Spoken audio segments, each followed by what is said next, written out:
Contexto. Educación. Territorio. Un encuentro de saberes entre expertos en temáticas que compete a la sociedad. Aquí comienza Diálogos de Frontera, el espacio institucional de la Universidad Católica de Oriente para la reflexión y el conocimiento. Bienvenidos.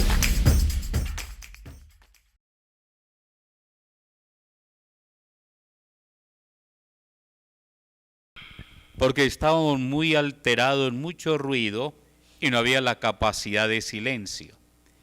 ¿Será que ahora con tanto algoritmo, tanto información y toda esta proyección tecnológica hay una mutación en nosotros? Desde este sentido digo que cambia el ser humano, cambia el mundo. Cambia el mundo, cambia el ser humano, pero permanece una esencia en el ser humano.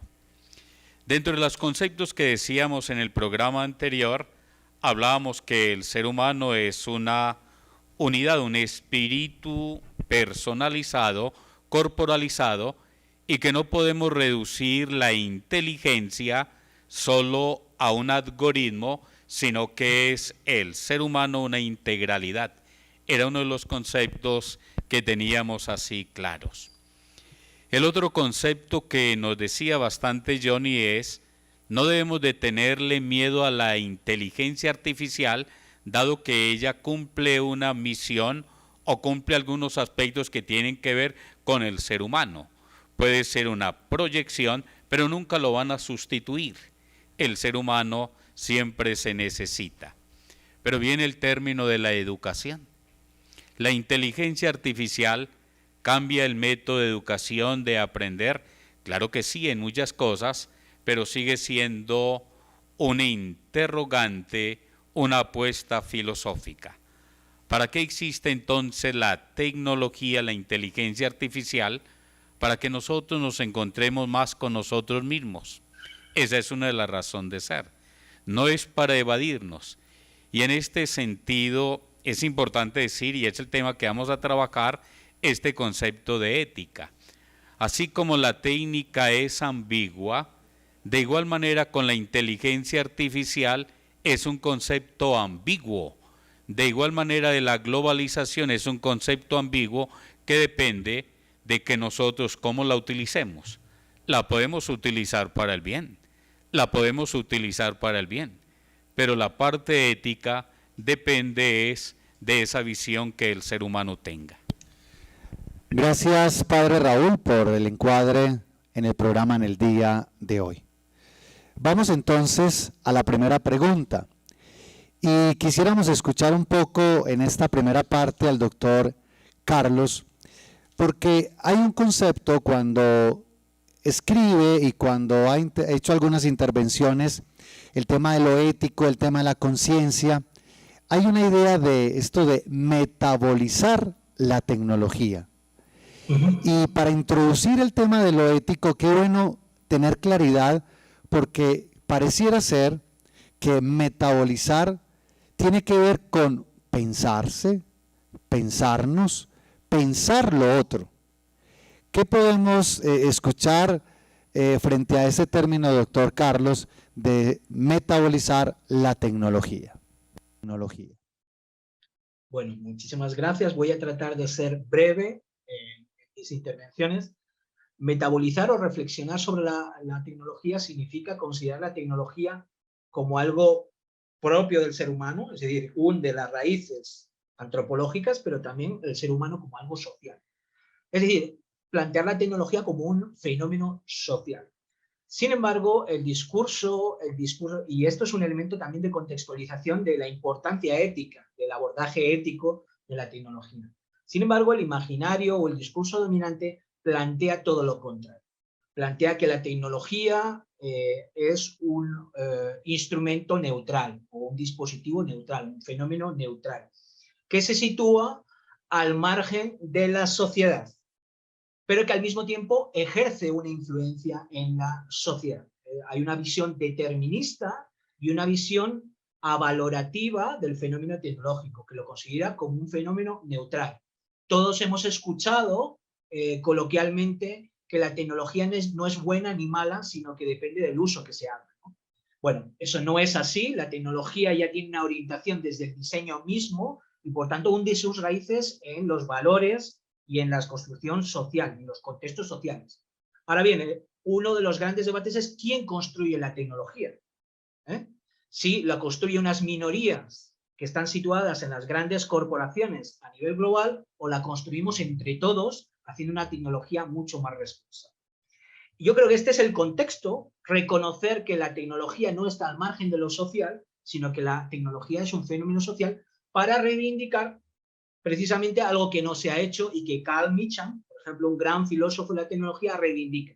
Es necesario desarrollar una tecnoética o una ética de la tecnología. Y más allá, realizar también o desarrollar una ética sobre la inteligencia artificial. Algo que está en una fase incipiente, pero que necesita más madurez.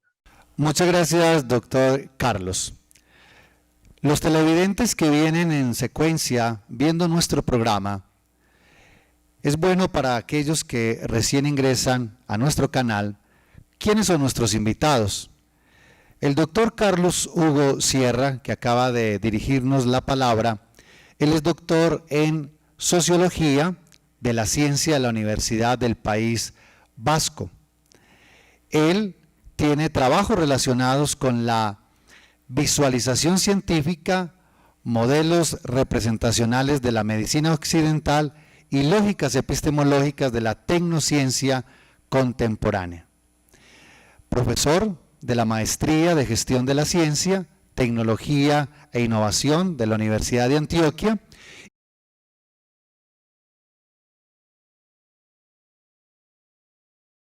Queridos televidentes, y bueno, saludamos a los que se unen a Diálogos de Frontera a través de nuestra red de canales. Estamos hablando de cómo implementar y los beneficios que tienen las huertas caseras. Acabamos de ver algunos videos e imágenes que yo creo que van a ser una gran motivación. Pero tal vez algunos están diciendo, bueno, pero ¿cómo lo implemento? ¿Cómo hago? Doctor Jaime, ¿cómo puedo? ¿Qué debo tener para hacer una huerta casera en casa? Enséñenos cómo la puedo implementar. Bueno, hay dos escenarios. Aquellos que tienen de pronto una franja o un terreno, o aquellos que no dependen, por ejemplo, de un apartamento. Entonces, el primero es para aquellos que tienen la tierra, o sea, que tienen un espacio para poder cultivar. La labranza es mínima, simplemente es despejar el tema de la tierra, poderla remover para que se tenga un poco de aireación. Si se cuenta con algún tipo de materia orgánica de cualquier animal, pues se adiciona y simplemente se hace la siembra, ¿cierto? Y si estamos en un apartamento, digamos lo que el espacio es reducido, pues ahí optamos por ser recursivos, algún recipiente que pueda albergar una planta.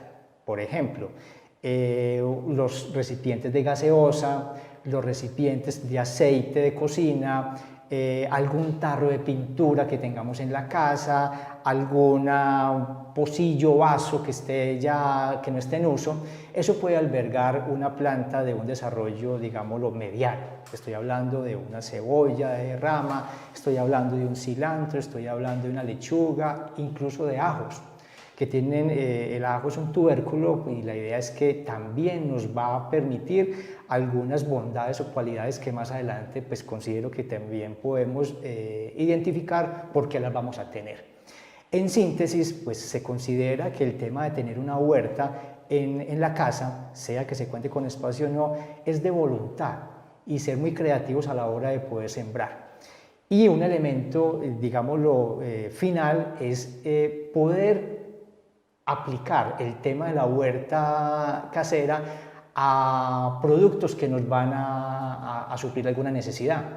El tema si tenemos problemas de circulación, un ajo, si tenemos de pronto problemas de gases intestinales, pues tener romero, en fin. Esto inclusive también se está utilizando y se puede ampliar mucho para el tema de cosméticos. Entonces vemos que esto es un hobby, como les decía inicialmente. Queridos televidentes, qué interesante saber cómo implementar una huerta casera. Pero tal vez algunos nos preguntamos, Luis, listo, tengo un balcón o tengo una repisa junto a la cocina y quiero montar mi huerta casera, pero ¿cómo implementar esa huerta también que sea decorativa? O en el balcón, porque la gente puede tener un balcón donde tiene tanta cosa que no tiene nada, no logra identificar un desorden, y creo que acá también tiene mucho que ver la estética, la armonía, el uso de ciertos recipientes para que se vean bonitos, si se puede colgar o un hidrofónico y cómo lo puedo tener para que sea más agradable. No sé, también meterle un poco de estética, porque ustedes han concluido algo, queridos televidentes, y es que esto es un tema de gusto. O sea, estamos diciendo que lo que usamos, nuestras macetas, lo que tenemos de jardín, pues ahí mismo podemos aprovechar esa misma tierra, ese mismo abono para tener un cultivo que nos va a beneficiar tanto en el tema de la alimentación como en el tema de la salud. Claro, David, esto se ha generalizado tanto que está el tema del reciclaje que nos comentaba Jaime, ¿cierto? O sea, yo reciclo mucho material en mi casa que sobra de envases y todo esto. Pero también ya se puede conseguir, por ejemplo, unos dispositivos en forma de bolsillos que llamamos jardines verticales, donde en viveros especializados usted puede conseguirlo del tamaño inclusive, o lo manda a hacer el tamaño adecuado a la pared que usted tenga en el balcón, etcétera, etcétera, con la profundidad del bolsillo para lo que usted quiera sembrar, y inclusive ya viene hasta la tierra abonada, preparada, todo eso. Desde el punto de vista estético se ve muy bonito. Hablamos de jardines verticales, aquí estamos hablando de huertos verticales, mira que eso también... Yo le quisiera interrumpir ahí, Tranquilo. profesor Luis, por lo siguiente. Pues todos nosotros hemos sembrado en algún momento una mata o una lechuguita. El tema de la tierra me parece muy importante, porque en algunos casos, por el tema del sol o de la humedad o no, la tierra se compacta, ¿cierto? ¿Qué debemos tener presente a la hora de tener, si no va a ser de manera hidrofónica, sino con tierra? ¿Qué propiedades o cómo debo mantener la tierra de manera que se mantenga oxigenada, fluida y no compactada, y los riegos específicos? Sí, no, está el tema del riego, es importantísimo, pues uno en el apartamento no va a tener un sistema de riego como el que establece en una finca, pero sí estar pendiente de cómo está de humedad el suelo, ¿cierto? Sobre todo, por ejemplo, un balcón donde te da el poniente, eso se te va a evaporar todo eso. Entonces, hay una práctica muy sencilla, y es un palito de madera, esos de pinchos, simplemente lo estás pasando por la materita, si sale untadito de tierra está húmeda, si sale seco está seca, y listo.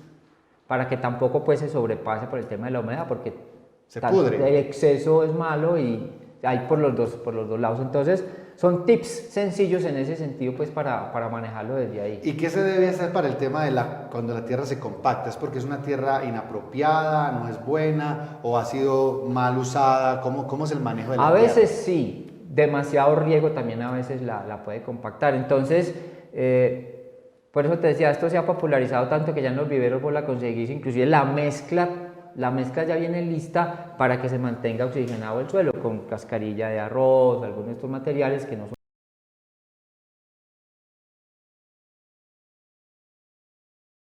son familiar.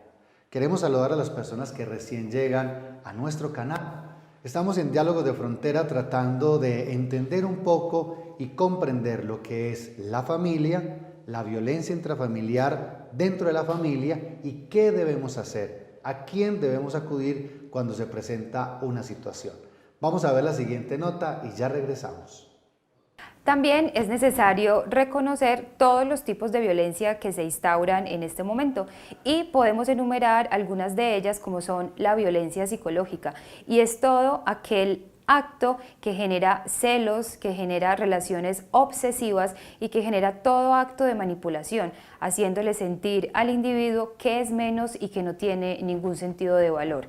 También podemos estar mencionando la violencia económica, cuando aquellas necesidades del hogar no son satisfechas por iguales partes, es decir, cuando uno de los miembros de la familia se hace completamente responsable y se hace cargo de este insumo económico que es tan importante para el buen vivir y para la satisfacción de las familias. Podemos estar hablando de la violencia sexual, donde una de la pareja entonces ejerce presión y lleva al otro de una manera manipuladora a ejercer prácticas sexuales que rayan con la salubridad de la salud mental.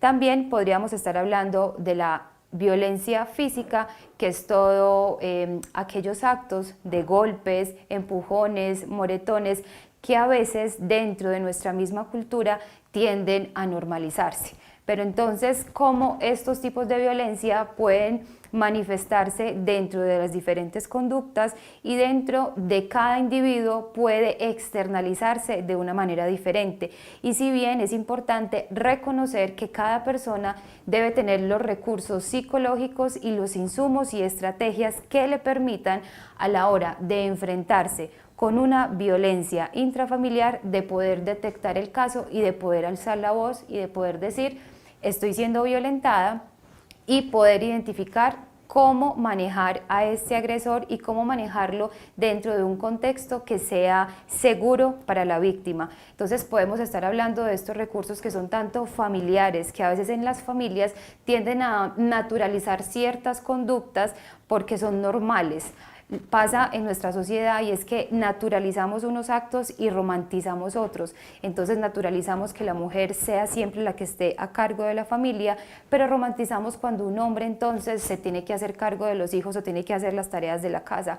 Entonces es como esta equidad de género nos presenta que la violencia la podemos estar viviendo todos y la podemos externalizar de múltiples maneras, y es por esto que debemos estar capacitados y generar un proceso de psicoeducación con respecto a la violencia para que logremos identificar cuándo estamos siendo violentados y cuándo un acto se vuelve repetitivo y esta violencia se vuelve algo perpetuado dentro de la familia.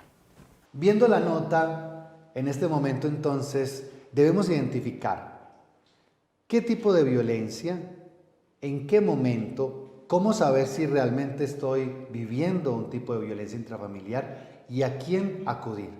Esperamos en este segundo bloque despejar esto para ayuda de todos nuestros televidentes. Doctora Amalia, ¿qué tipo de violencia, cómo identificarla y a quién acudir? ¿Y realmente debemos acudir? ¿Tenemos quien nos ayude? Jesús David, muy buena pregunta, porque es que a veces nosotros no nos damos cuenta cuándo está pasando la violencia, ¿cierto? Nos dan señales, pues la persona da señales de que está afectando nuestra integridad, pero nos hacemos como los de la vista gorda, ¿cierto? Y continuamos la vida y empezamos ahí a normalizarla. Lo ideal es que aprendamos a conocer las señales de la violencia. Una palabra de pronto mal dicha que afecte mi integridad, ¿cierto? Un golpe, que es como la manifestación que siempre nos han dicho que eso es violencia, ¿cierto? Pero también hablaba Camilo algo muy interesante, que son los tipos de violencia que se da entre la pareja, entre padres e hijos, pero hay una que de pronto la ocultamos o la dejamos por un ladito, y es la violencia filioparental. Y la violencia filioparental es la violencia que se presenta de hijos hacia padres o de hijos hacia sus abuelos, ¿cierto? Es la violencia que se tiene del hijo, pues del menor, hacia su cuidador o persona de autoridad, llamémoslo así, ¿cierto? Entonces también hay que darle importancia a ese tipo de violencia, y cuando se presente, pues hay que acudir, ¿cierto? Yo quisiera ir, para claridad de todo, Sí. Es muy interesante, porque entonces hay una configuración de lo que se conoce como familia extensa. Hay familias nucleares, pero que dentro también de su núcleo hay abuelos, tíos o otras familias que viven bajo un mismo techo y que se empiezan a presentar entonces violencia de hijos, de nietos hacia sus superiores, inclusive hacia tíos mayores, personas. ¿De ese tipo de violencias que estamos hablando? Sí, Ok, de ese tipo de violencia. Perfecto. Bueno, y entonces cuando se presenta ese tipo de violencia, ¿qué hacer? ¿O hay otro tipo de violencia, doctor Juan Camilo? ¿Y cómo podemos empezar a alinear a las personas que nos están viendo? Jesús David, no, pues hablar de tipos de violencia, ahorita nombramos algunos, pues dedicarnos a eso se nos iría al programa. Yo creo que ahí lo fundamental es que podamos mirar.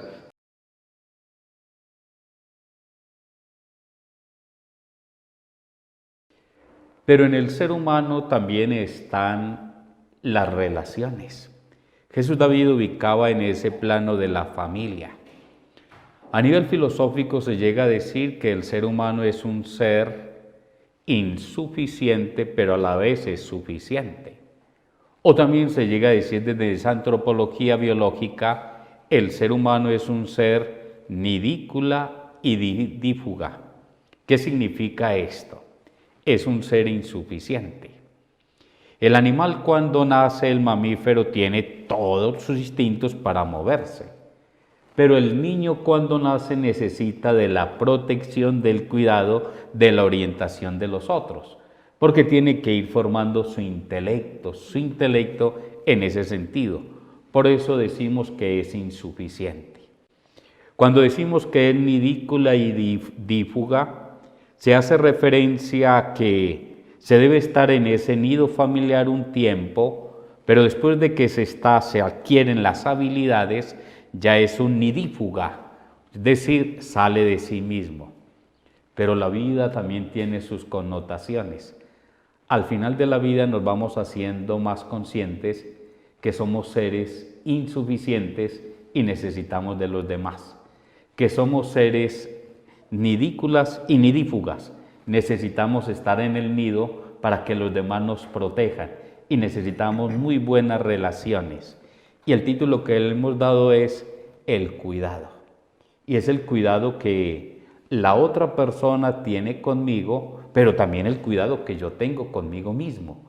Por tanto, el cuidado del adulto mayor no es solo del otro, sino que también es una actitud personal. Qué interesante, Padre Raúl, porque entonces, Ángel Miro, tenemos la palabra cuidado, que viene de cultivo, de edificar, de construir.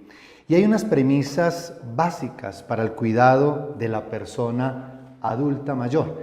Y quisiera centrar simplemente en el título cuando conversaba con Ángel Miro, porque miren, queridos televidentes, persona adulta mayor, porque el centro es la persona humana, es el mismo que cambia, somos el mismo que vamos transitando, madurando a través de nuestra vida.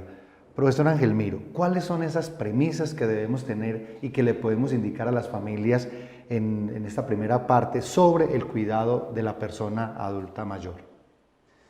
Jesús David, pues en esa instancia son muchos los tópicos que uno pudiera tomar en relación a lo que implica el cuidado, ¿cierto? Y es reflexionar y pensar en familia qué es el cuidado, a quién cuidamos, de qué se trata el cuidado, hacia dónde lo proyectamos. Y yo pienso que lo primero que tendríamos que reflexionar en familia y tendríamos que reflexionar personalmente es lo relacionado con los cambios. ¿Cuáles son los cambios físicos, mentales, sociales, familiares, culturales, espirituales, que una persona adulta mayor se ve abocado producto de ese curso de vida al que tú te referías inicialmente? Porque hay ciertas trayectorias que marcan experiencias exitosas para algunas personas y quizá experiencias no tan gratas para otros. Y esto de alguna forma, esas trayectorias en el curso de vida de lo que se ha vivido en etapas anteriores, como lo manifestaba el padre Raúl, pues obviamente es lo que de alguna forma va a determinar el tema de el envejecimiento exitoso o saludable. Entonces, en ese sentido es reflexionar qué implican esos cambios a los que nos vamos a referir más adelante. Es una primera premisa. Jesús David y Ángel Miro utilizaron bien la palabra cuidado. Yo quiero traer a la reflexión a un filósofo, Martin Heidegger, existencialista, que hace una reflexión con respecto a la etimología a la palabra cuidado. Cuidado hace referencia a cura. Resulta que uno a través de la vida ha tenido heridas físicas, morales, psicológicas, relacionales. Por tanto, necesita uno de la cura. El cuidado es cura. Pero la segunda reflexión que hace Heidegger al cuidado es cuidado, curiosidad. Y la curiosidad abre a la sabiduría.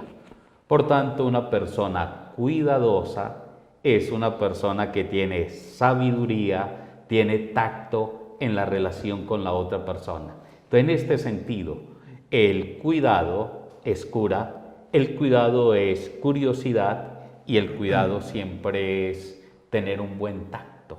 ¿Cuándo puedo yo acercarme? ¿Cuándo puedo yo alejarme?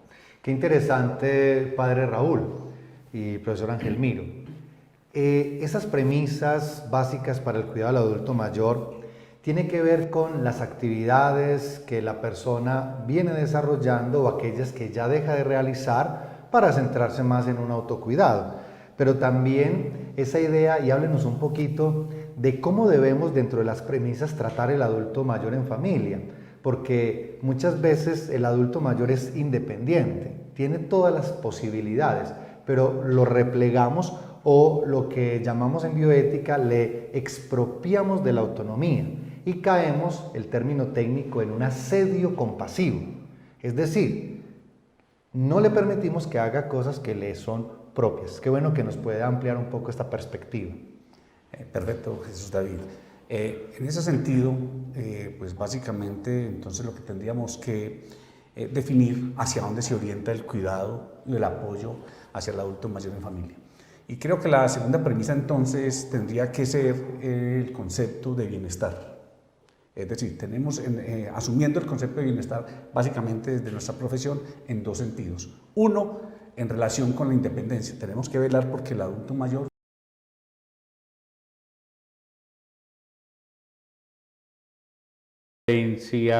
a la Odisea, la Ilíada y la Odisea.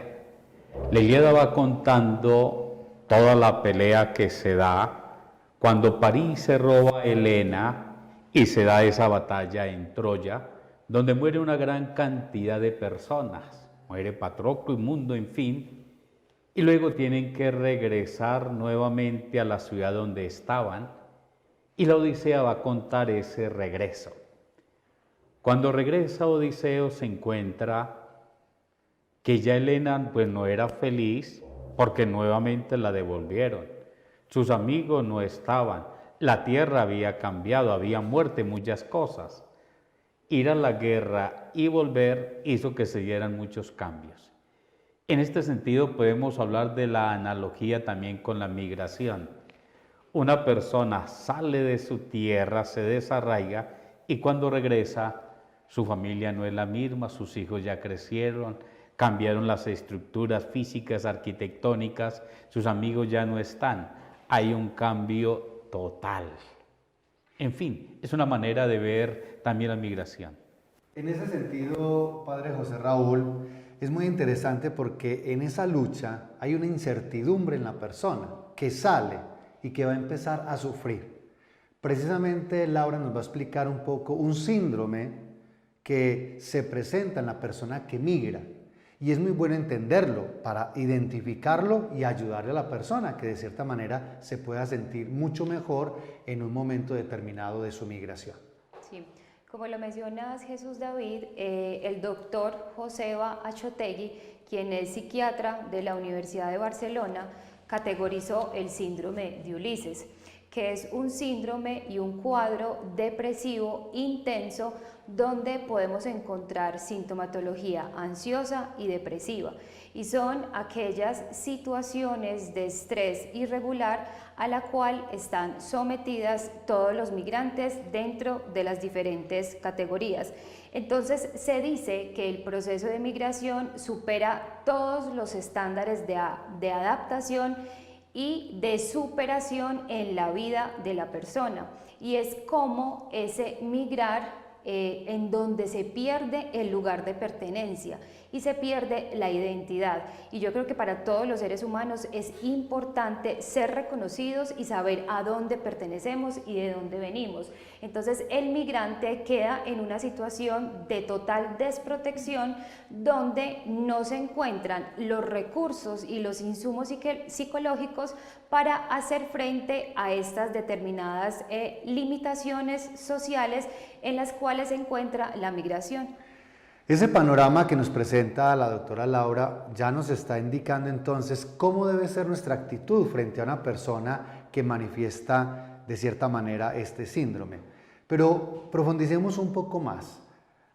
Doctora Luz Adriana, la persona que migra tiene una familia o quiere configurar una familia, pero igual viene de una familia extensa o nuclear que sea, pero también tiene un anhelo de conformar, de formar sociedad, de ubicarse para tener un recurso de cierta manera y seguir construyendo familia. Pero ¿qué pasa en el ámbito familiar, en el tema de la migración? Claro que sí, Jesús David, y esto está muy articulado a lo que decía Laura ahorita frente al síndrome de Ulises, porque aparte del síndrome hay otra situación para el migrante, y es ¿Qué pasa con los vínculos afectivos? ¿Qué pasa con la interacción que tengo con la familia?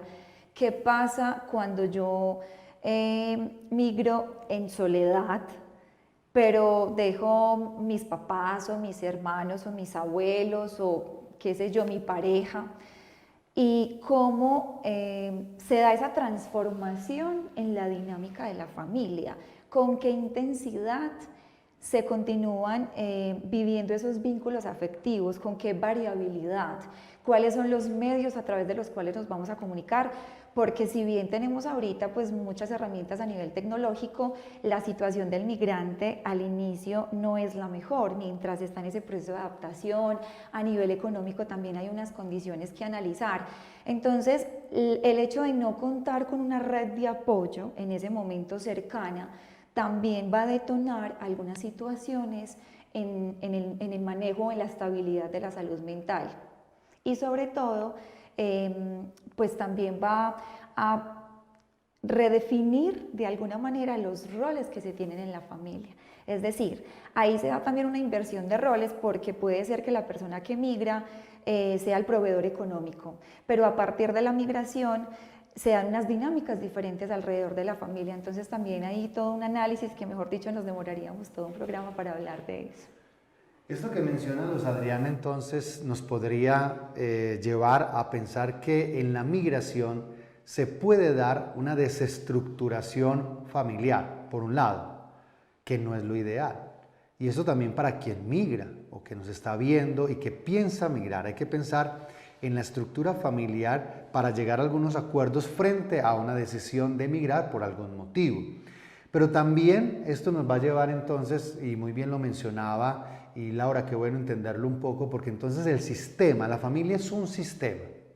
Entonces, al desconfigurarse, el sistema empieza a andar de otra manera. No lo llamemos mal, no lo califiquemos, pero sí el engranaje de ese sistema empieza a tener algunas connotaciones que presionan el sistema y que sí se podría deteriorar a futuro. Un hermano que asume las condiciones de papá o de mamá o viceversa. Es decir, debemos nosotros que acogemos población de migrantes pensar que debemos favorecer también el núcleo familiar de estas personas, o cuando nosotros tenemos pensado la migración y que tengamos una configuración familiar ya definida, debemos saber que hay unas limitaciones y que hay unos riesgos probables para esa migración. Padre Raúl, para cerrar este bloque de reflexión e introducir a los otros, usted nos hablaba ahora de acogida. Ahora queremos trabajar en el tercer bloque de trabajo de qué acciones debemos tener presente para acoger, para una persona que inclusive que migra se siente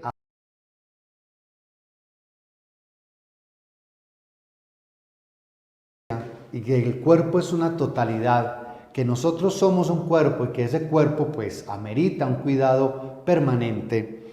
Querida Diana, ¿qué actividad hacer? ¿Qué intensidad, progresividad, espacio y tiempo? Qué bueno que nos dé algunos tips, algunas notas precisas para que las personas que nos ven, que tal vez no pueden ir a un lugar en particular, puedan desarrollar una actividad coherente, apropiada, equilibrada y en armonía, como nos lo indicaba el padre José Raúl.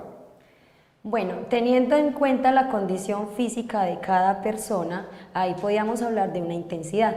Si, digamos, la señora de la casa mantiene ocupadita, se mueve, es una persona activa, es una persona que fácilmente puede hacer unos ejercicios en promedio altos, por decirlo así. ¿Qué quiere decir esto?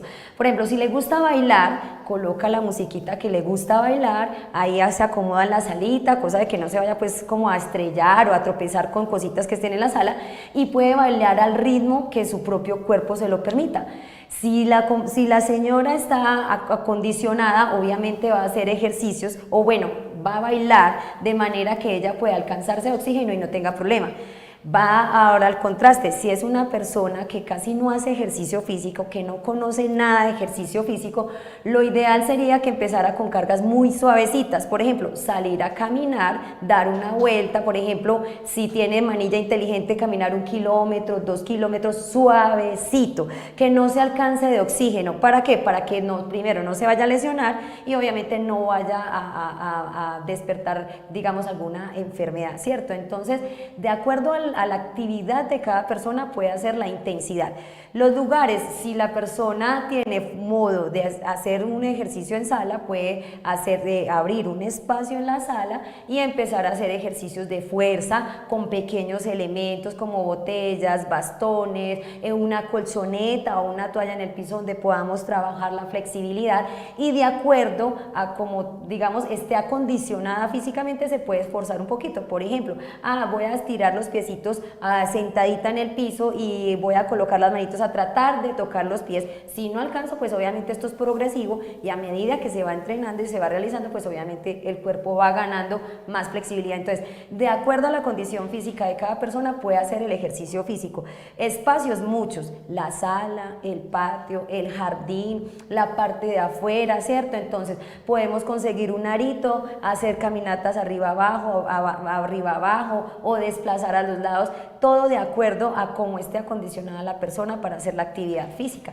Lo ideal es movernos, hacer movilidad articular, no excedernos con el peso, como lo decía nuestro compañero, porque si no hacemos mucha actividad física, una sobrecarga o un peso extra, lo que nos va a hacer es lesionarnos. Entonces, vamos a medir un poco las cargas en cuanto, digamos, si yo cojo una botellita y con esta la siento muy fácil, pues obviamente puedo coger otra botellita más grande, llenarla de arena o de agua o un botellón y hacer el mismo ejercicio, con tal que no vaya a sentir ningún, digamos, calambre, tirón, pues porque pronto ahí podría ser una sobrecarga. Es bien interesante, queridas familias, escuchando a Diana, el tema de leer el cuerpo. Muchas veces nosotros hacemos cosas que no corresponden porque no interpretamos, no leemos ni nos damos cuenta que el cuerpo habla.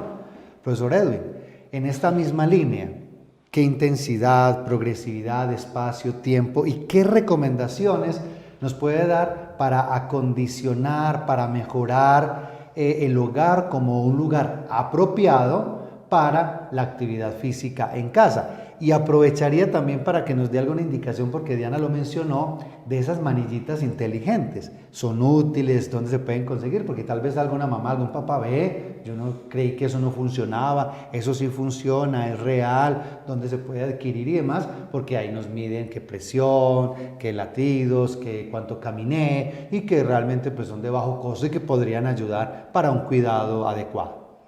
Sí, profe, retomando el tema del principio de la progresión de la carga, ¿cierto? Entonces ahí aplica para el tema de la intensidad y el volumen. Entonces estamos hablando de actividades de bajo impacto, actividades de baja intensidad inicialmente, cuando estamos empezando un proceso de activación en casa. Entonces poco a poco ir aumentando la intensidad, que la intensidad es el grado de esfuerzo con el que yo voy a realizar una actividad. Entonces, esa intensidad la puedo ir aumentando a medida que voy viendo que, como lo dijiste ahora, leyendo mi cuerpo, sé cómo puedo ir aumentando esa intensidad del esfuerzo. Y el volumen, ya estamos hablando de cantidades, entonces podemos empezar haciendo series de 10 a 15 repeticiones con el propio cuerpo. Sí, vamos a trabajar, como lo dice la profe Diana, con elementos sencillos y básicos en la casa. Y ya en el tema del espacio podemos estar hablando de esos lugares que tenga un espacio amplio, la sala o el patio, en la habitación si tiene una habitación muy grande, con elementos básicos que todos podemos tener en la casa, una silla, ¿cierto? Botellas para llenarlas de agua o de arena, las escalas, las barandas, una toalla en el piso. O sea, hay muchos elementos que la persona puede disponer para hacer un ejercicio que le genere beneficios desde lo físico, pero que no le vaya a generar tampoco algún daño, ¿cierto? Y que no vaya tampoco a dañar la casa con una caída o con algo que es muy delicado. Bueno, y también el tiempo es supremamente importante. Repito, si la persona no hace tanta actividad física, solo con 10 minuticos, 15 minuticos, que haga algo específico, como los ejercicios que hablábamos, repetitivos, o algo de baile, o algo que le guste, con 15 minutos tiene, diarios. Pero si ya de pronto ya está más adaptado físicamente o tiene mejor condición física, pues obviamente el tiempo va alargando, entonces podemos trabajar media hora, 45 minutos, máximo la hora, porque obviamente aquí nosotros hablamos mucho también es con el factor el tiempo, porque en este momento el tiempo todos no lo tenemos, hay que sacarlo. Entonces, importante, mínimo 15 minuticos, pero dedíquele tiempo a mejorar la salud. Maravilloso. Sí, profesor Edu. No, el tema que me quedó faltando fue lo de las manillas inteligentes o los teléfonos inteligentes. Yo, por ejemplo, he utilizado mucho el celular y me coloco las metas en las aplicaciones de salud, meta de pasos diarios o metas de kilómetros. Todas estas ayudas tecnológicas tienen todo eso. Yo sé que todas las personas en la casa tienen un celular inteligente. Es cuestión de programar ese celular para cumplir como con esas metas y es una buena forma de comenzar a hacer una actividad en casa. Importante el tema de la rutina, o sea, es decir, enseñar el cuerpo y enseñarnos a rutinas, a procesos. Más bien hábitos, profe. En ese tema de rutinas, de hecho en clase en la universidad con los chicos yo soy de los que más insisto en no llamarlo rutinas, porque una rutina es algo aburrido, ¿cierto? Algo que le genera rutinario. Entonces yo prefiero llamarlo el plan de entrenamiento o el programa de entrenamiento que me lleve con un objetivo y que va a ser variado, donde voy a tener estímulos diferentes y que me va a hacer tener ese beneficio, ¿cierto? Muy buena esa interpelación, queridas familias. Mire que hemos aprendido una palabra nueva, cambiar rutina por hábito. Y el padre Raúl ahorita nos hacía un encuadre y con eso quiero, padre, que cierre, que es el virtus medio, ¿cierto? El tema de la virtud, el tema de la armonía. Sabemos que cuando un acto es repetido, se vuelve, y si el acto es bueno, pues digamos que el acto es bueno, se vuelve en un hábito, y si ese hábito se acerca a lo bueno, pues se convierte en una virtud. Qué bueno, padre, que nos pueda cerrar, porque todo esto termina en esto del cuidado virtuoso, de la armonía, de la armonización de esto que tenemos y que nos hace ver en el mundo y que nos hace seres en relación. Bien, ese concepto de armonía, pues trabajámoslo de una manera antropológica y amplia. La vida del ser humano tiene que ser armónica. Por tanto, la mente, la manera de pensar armónica, la manera de sentir, de emocionarse, la manera de su corporidad de moverse, tiene que haber una armonía. Incluso también a nivel filosófico y estético, se llega a afirmar que la danza es la mayor expresión de la armonía. Hay una pintura que es La Gloria de la Danza, donde son 6 personas danzando y no repiten ningún movimiento y hay una armonía. Entonces necesitamos también esta armonía en ese sentido. Pero el otro tópico que yo quería también tocar con ustedes es la armonía en la casa. Si nosotros estamos buscando también orden, porque la armonía tiene que ver con el orden, que haya armonía en nuestro cuerpo, en nuestra vida, en el espacio de la casa donde yo habito, tiene que haber también orden. Si yo allí mantengo un orden, hay una organización, pues claro, voy a vivir en armonía. En estos días incluso salió un libro publicado en nombre de la vida, Vivir la vida, de la adicción del trabajo a la vida en armonía. Entonces esto también nos está llevando a que necesitamos tener hábitos para la armonía. Si yo soy una persona que me estoy esclavizando en el trabajo, pues yo necesito tener también disciplina, hábitos. El término virtud tiene que ver con disciplina. Querámoslo o no lo quiera, la naturaleza tiende a lo más fácil, pero el hábito a domeñar el instinto que hay. Entonces, si hablamos de actividad física, necesitamos hábitos. Si hablamos de ejercicio, necesitamos hábitos. Pero todo esto encaminado a la armonía. Insisto, armonía en mi corporidad, mente, cuerpo, espíritu, armonía en mi casa, en el espacio en el que yo vivo, y armonía en la manera en que yo me expreso, vivo en el trabajo. porque eso se necesita en todos los ámbitos.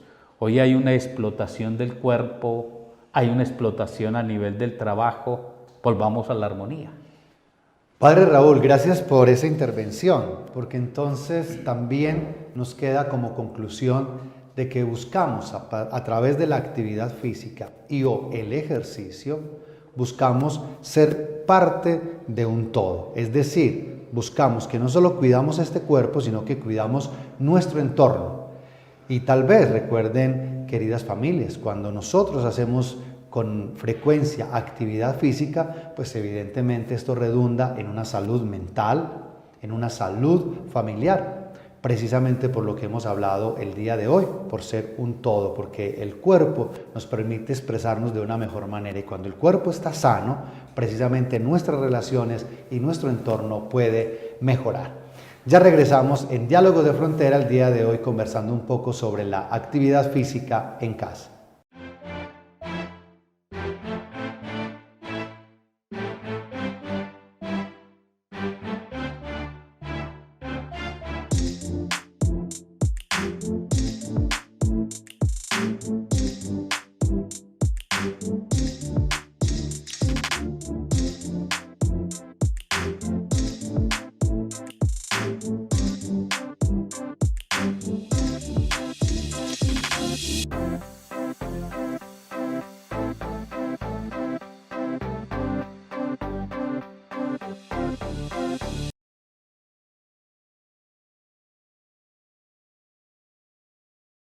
Para responder esta pregunta, dividamos la respuesta en dos partes. Una, en términos generales, ¿qué entiende la gente por territorio?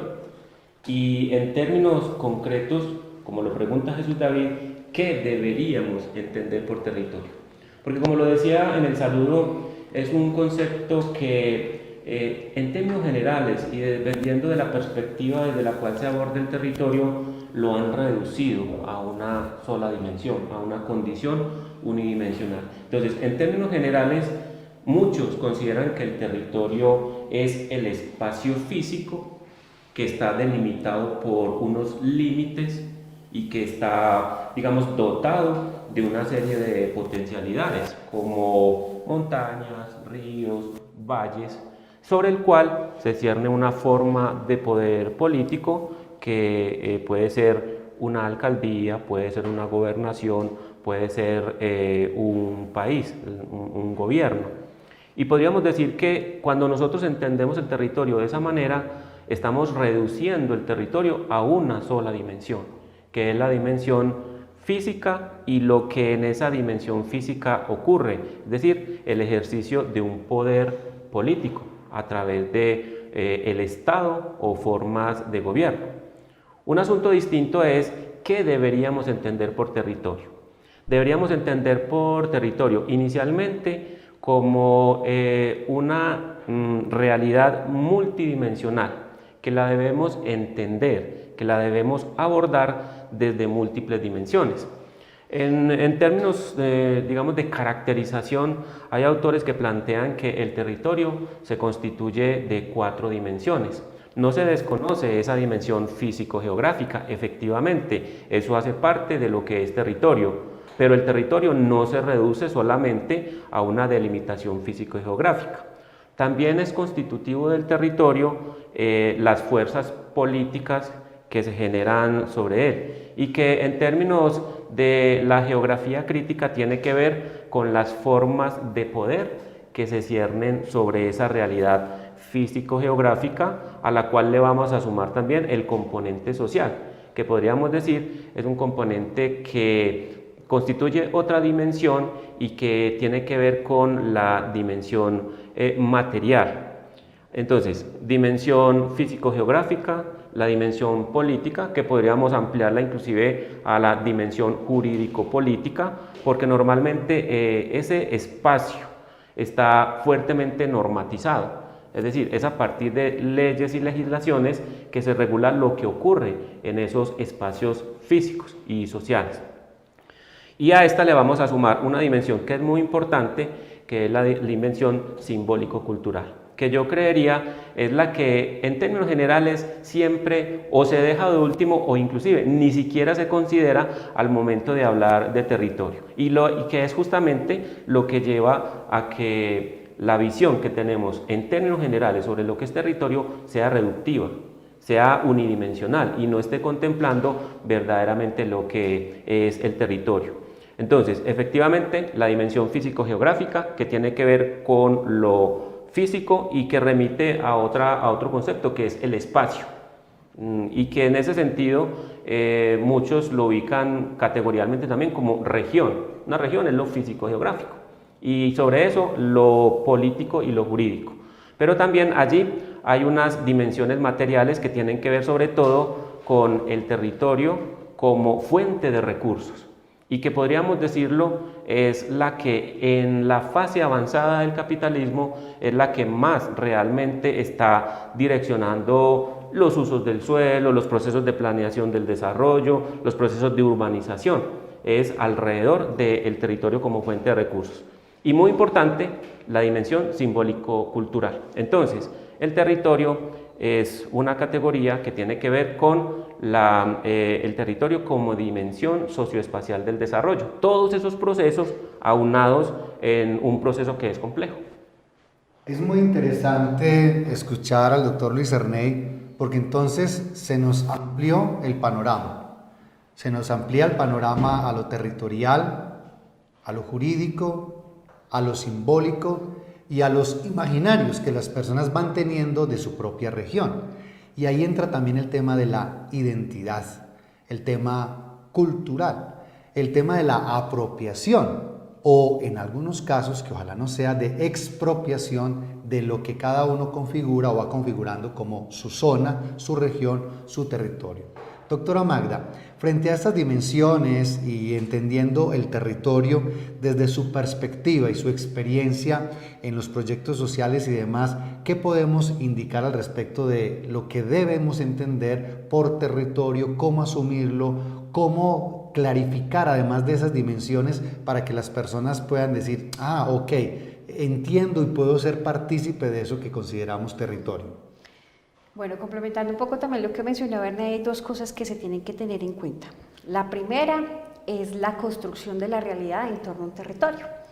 No solamente es el plano físico, como lo decía él, no solamente es el plano normativo, las formas constitutivas y de planeación del territorio, sino también son todos esos elementos con los que las personas aprendemos a convivir y vamos construyendo en las relaciones humanas.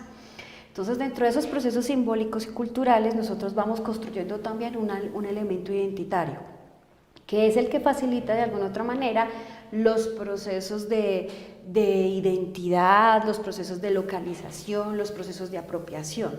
¿Qué quiere decir eso? Muchas personas nos surtimos de lo que el territorio nos facilita. Hacemos uso de las aguas, de las montañas, los cultivos, y eso en orden de planeación va facilitando los usos, los planes de ordenamiento territorial, bueno, todas las formas regulatorias. Lo más interesante de esos procesos es cómo los...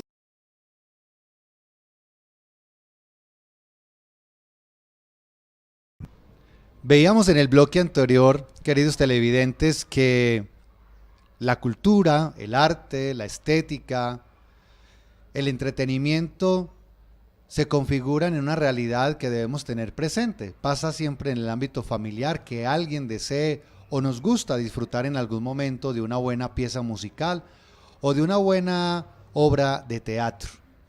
Esas expresiones que tienen las personas, que tienen las sociedades, en últimas muestran algo de su sentido, de su valor, de lo que son como sociedad. En este bloque queremos conversar un poco sobre la cultura en la región. Colombia, Antioquia, el oriente antioqueño se distingue por múltiples manifestaciones culturales. Tenemos diferentes festivales en estos municipios.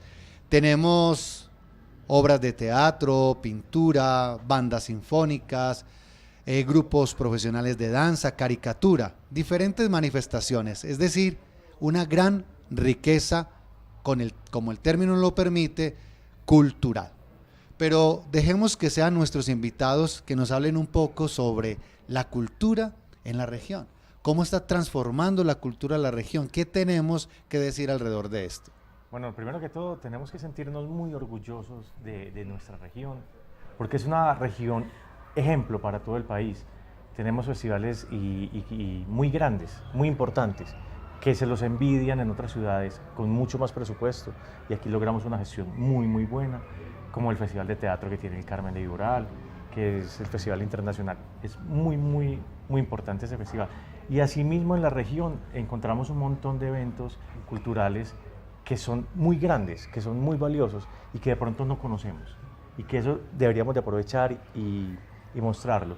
Precisamente en noviembre estamos acá en la UCO, en la Universidad Católica de Oriente, gestionando el tercer encuentro de gestores culturales de la región, con ese objetivo de conocer qué hacemos en la región, qué hace usted, de conocernos y reconocernos. Ve, yo toco guitarra, yo soy el director de tal parte, de la Casa de la Cultura de tal municipio, puedo ofrecerte esto. Y la idea es esa, es empezar a intercambiar información, eventos, para que la región crezca culturalmente. Ese es el objetivo que tenemos con ese encuentro cultural, que ya les estaremos contando pues a futuro cómo nos va con él.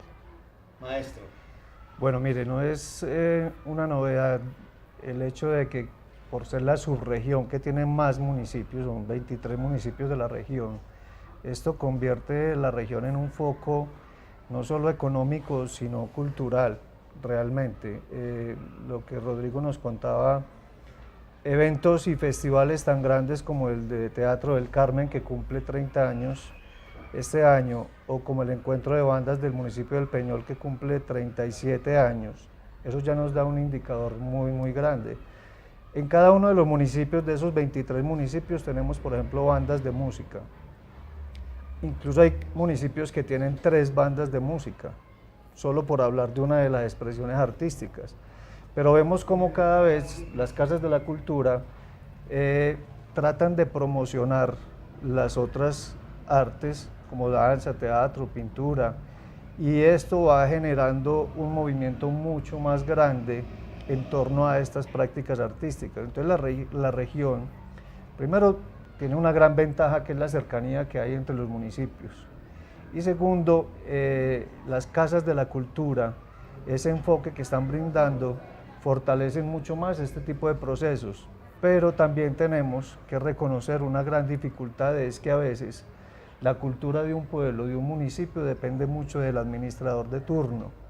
Y eso es un tema complejo, porque hemos visto también dentro de nuestra región como un proceso que viene de años atrás, con muchos y maravillosos resultados, cae al piso, se va a cero, simplemente por un cambio de administración. Yo quisiera hacer, para darle la palabra al padre Raúl, un llamado. Y hablábamos con el equipo en ese momento invitado de la importancia de que tal vez hay cosas que no se ven, pero que son muy profundas y transforman la región, como es la cultura. Qué bueno ese llamado para los que ya saben que han ganado y que van a tener en sus manos la administración de un municipio, de un departamento, que pensemos en la cultura, precisamente a partir de lo que ellos nos han manifestado. Maestro, usted trabajó y ha tenido una alta experiencia en bandas en Antioquia. Cuéntenos un poquito de toda esa experiencia para que miremos, queridas familias, la riqueza musical, en este caso, en esa área que tiene Antioquia. Mira, ese es un movimiento, solamente el de las bandas, es un movimiento muy importante que cambia el entorno de un pueblo, y cuando los pueblos son pequeños, pues el impacto es mucho más grande. Pero hay veces que no se mide, es cuando entra un chico a la banda de música, no entra el chico, entra toda una familia, o 2 o 3 familias detrás de él. Entonces el impacto se multiplica muchísimo. Ver cómo, por ejemplo, ahorita acaban de llegar de México la banda del municipio de La Ceja, de una gira, intercambios que se han hecho con la banda de La Unión también a México, giras que han hecho otras agrupaciones argentinas, por ejemplo. Eso nos cuenta un poquito de a dónde se puede llegar, y entra, como hablábamos ahorita, simplemente como metamos al niño para que se divierta. Y no, eso tiene un contenido, claro, muchísimo más grande, y es todo lo que puede conocer un chico o un integrante ahí. La parte de convivencia es importantísima. Y vuelvo y cierro con lo que empecé, que es la parte sensible. Eso es lo único, y le apostamos mucho, los que estamos como líderes de esos procesos, a una verdadera transformación social a través de las artes. Padre Raúl. Jesús David, yo le iba a preguntar, en la Unión, ¿qué festival hay así de la cultura, del arte? Bueno, maestro, que es de la Unión, le hago acá un triángulo. Hablaron de diferentes concursos.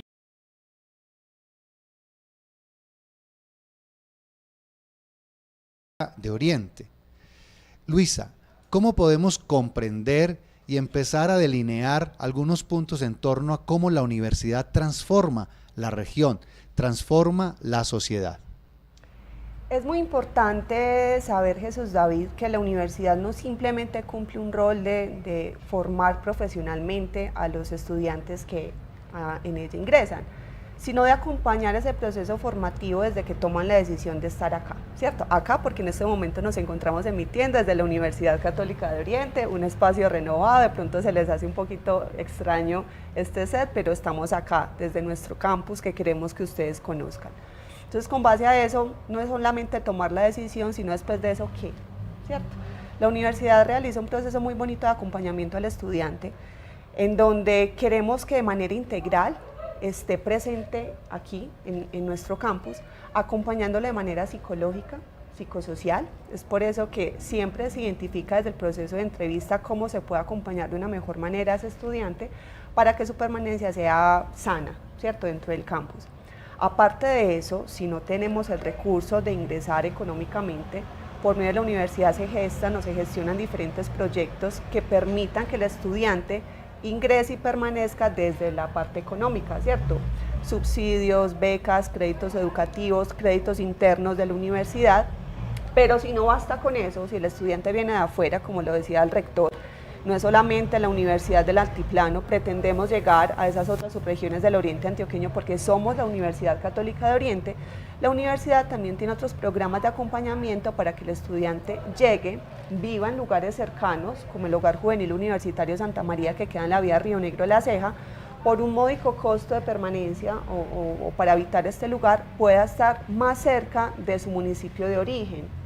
Es decir, si el estudiante es de San Carlos, de Abejorrar, que de pronto se dificulta que el mismo día pueda realizar 2 trayectos, la universidad tiene unos espacios adecuados para que ellos puedan estar, para que puedan habitar, para que puedan estudiar, para que puedan estar a un paso de ese sueño educativo. Acá me puedo quedar hablándole mucho de esa clase de temas, pero digamos que esa es como la parte del acompañamiento que se realiza desde el ingreso y no solamente desde la parte educativa, sino desde la parte del bienestar. Cada vez que llega un estudiante a la universidad, llega la familia, pero detrás de la familia llega también proyectos, llega la esperanza de un municipio, de una vereda, de la región. Y en este bloque estamos hablando de la universidad como eje de transformación social. Padre Elkin, la universidad, ¿cómo ha ido calando, cómo ha ido entretejiendo esa red para la transformación social? David, yo lo primero que quisiera decir es apoyemos la educación. Apoyemos la educación en todos los niveles, es fundamental porque lo hemos dicho, la educación es el motor que transforma la vida y que transforma la vida de las familias y de la comunidad, ¿cierto? Eso es importantísimo. Nunca en una familia, en una organización, en una empresa nos vamos a arrepentir de apoyar los procesos de formación. Estamos promoviendo al ser humano a través de la educación y eso es importantísimo. Luis ahorita lo decía, hay muchos jóvenes que a veces dudan ingresar a la universidad porque no tienen los recursos. Y hay personas, hay instituciones, hay empresas que podrían apoyarlos para el ingreso a la universidad. También lo decía Luisa, no es solo ingreso, es ingreso, permanencia, graduación y empleabilidad. Es un ciclo completo que hace nuestra universidad. La universidad, además, se ha dicho durante este programa, no es solo lo académico. Hay, pues, universalmente conocido, creería, 3 funciones sustantivas de la universidad. La docencia, es decir, todo el hecho de profesionalizante y de formación integral, la investigación y la generación de nuevo conocimiento, y un nuevo conocimiento al servicio de la transformación de realidades concretas y de problemas concretos. Entonces, la universidad creo que es comúnmente conocido que tiene tres funciones sustantivas, ¿no? El tema de la docencia, donde se involucra todo lo que decíamos de la profesionalización, de la formación integral, del acompañamiento integral a la persona. El tema de la investigación, de la generación de nuevo conocimiento, de una universidad al servicio de la solución de problemas concretos del entorno. El tema de la extensión, lo mejor de la universidad, la capacidad que tiene la universidad se lleva al territorio y a la región, pero también se leen las necesidades del territorio y se traen a la universidad para generar ese diálogo, esa conversación, esa sinergia y crecer juntos. La universidad no está sola. Dice el refrán popular, una sola golondrina no hace verano. La universidad trabaja en red con otras universidades, con otras instituciones de educación superior, incluso dentro del territorio. Aquí hay otras universidades con las cuales estamos en diálogo y generando estas capacidades, cada uno con su identidad propia, pero estamos en ese diálogo. Hay otras organizaciones también al servicio en todas las regiones, en todos los territorios. Hay muchas organizaciones del sector privado, del sector público, que están trabajando continuamente en el cuidado del medio ambiente, en el desarrollo empresarial, en la generación de empleo, en la formación de líderes sociales o de líderes políticos. Hay tantas realidades, entonces interactuamos con todas estas realidades para poder transformar este territorio. Entonces no solo le abandonamos a la universidad como una tarea, una misión académica, como en la estratosfera allá, no, hay que poner esa realidad sobre la tierra. Y venga, un día me preguntaban, Jesús David, ¿cuál es el aporte de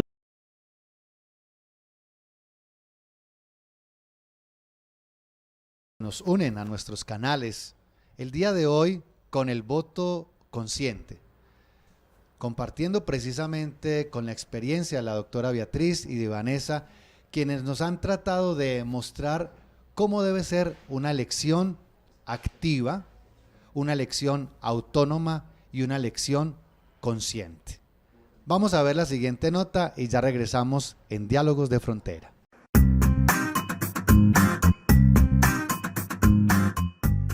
Ejercer el derecho al voto es fundamental para poder permanecer y que el sistema democrático de alguna manera pueda seguir viviendo dentro de los territorios que de alguna forma tienen este sistema y que tienen la ventaja de tenerlo. Esto permite de alguna forma que las personas puedan hacer parte de su entorno y puedan participar activamente en las decisiones que se toman a nivel social. Muchas veces nosotros, y hay varias oportunidades en que nos quejamos de lo que pasa, de alguna manera no nos sentimos cómodos con nuestros gobiernos porque no están respondiendo a nuestras necesidades. Pero en Colombia existe el voto como el principal mecanismo de participación ciudadana y esta es la forma en que nosotros podemos activamente como ciudadanos ser parte de estas decisiones.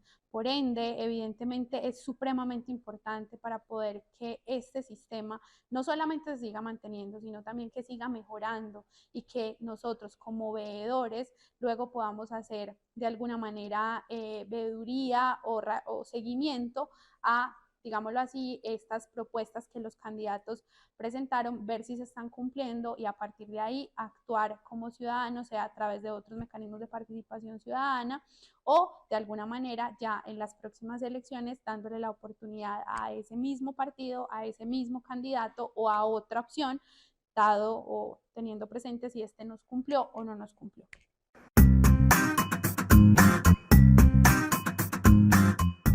Siempre es muy interesante escuchar lo que la persona opina alrededor del voto consciente, programa que estamos realizando el día de hoy desde la Universidad Católica de Oriente y que se transmite por toda la red Oriente TV.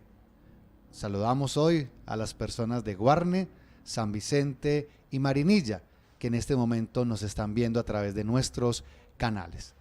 Estimada doctora Beatriz, La universidad y las universidades son ejes de transformación social y en este sentido son también ejes de transformación política, entendiendo ya lo de la política como una dimensión importante, transformadora para la sociedad. ¿Qué podemos indicar a este respecto en este tópico de la familia como eje de transformación social? Bueno, ahí me pones varios tópicos importantes, entre ellos la universidad, la familia y en términos generales la ciudadanía, que es a lo que estamos haciendo referencia. Yo creo que en ese punto la universidad cumple un papel fundamental, como le decía Vanessa, no hay otra forma de transformar esa conciencia al momento de votar, sino es a través de la educación, que claro, el escenario natural para nosotros es la universidad. Y en esa medida tendríamos también que señalar que ¿cómo lo hacemos? Pues generando ciudadanías conscientes, reconociendo, como decíamos ahorita, que el voto es como una puerta de entrada para ejercer la ciudadanía, pero no es la única.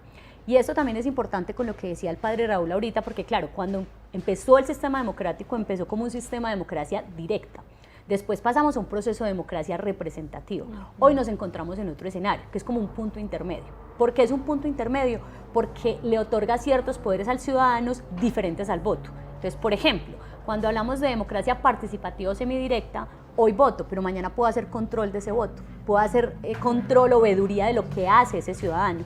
Entonces es muy importante porque tenemos que formarnos todos en reconocer que yo no soy un ser político porque voto cada 4 años que hay elecciones o cada que hay una elección local, departamental o nacional. No, yo soy un ciudadano porque además estoy preocupado porque el recurso público se está invirtiendo en lo que es, porque ante un acto de corrupción presento la respectiva denuncia, porque hago seguimiento a los aspectos que son públicos, porque me involucro en las juntas de acción comunal, porque estoy pendiente de los presupuestos participativos, entonces porque hago un derecho de petición frente a ciertas circunstancias que no puedo comprender, porque en materia ambiental, por ejemplo, presento denuncias, o sea, lo que tenemos que señalar y lo que hacemos como universidad es estar presentando todo el tiempo los múltiples mecanismos que a nivel constitucional y legal tenemos para poder mantener esa ciudadanía como un acto permanente y constante, porque hay muchos instrumentos diferentes al voto. Yo quería precisamente llamar la atención a todos los que nos ven, y es que entonces el voto no se reduce al momento de llegar y depositar el voto, no es un punto de llegada. Sería un punto de inicio, es un punto constante donde aquello que yo plasmé a través del voto, pues le debo hacer seguimiento. Y un seguimiento racional, no pasional, porque pasa mucho de que ya no le hago seguimiento, sino a través de la crítica malsana, del arrepentimiento. Tenemos mecanismos para hacerle seguimiento a los planes de gobierno. Exacto. Tenemos mecanismos para hacerle seguimiento a las propuestas, iniciativas, inclusive aquellas que no van acordes a la dignidad o al bien común. Exacto, creo que ese es el punto clave. El voto es un punto de partida. Más, siendo tal vez irrespetuosa con lo que voy a señalar, podría decir que si solo votamos es el ejercicio más precario de la democracia que podríamos tener, porque votar y volver dentro de 4 años a ver qué pasó realmente no me permite contribuir y estar en esa contienda pública como lo dice el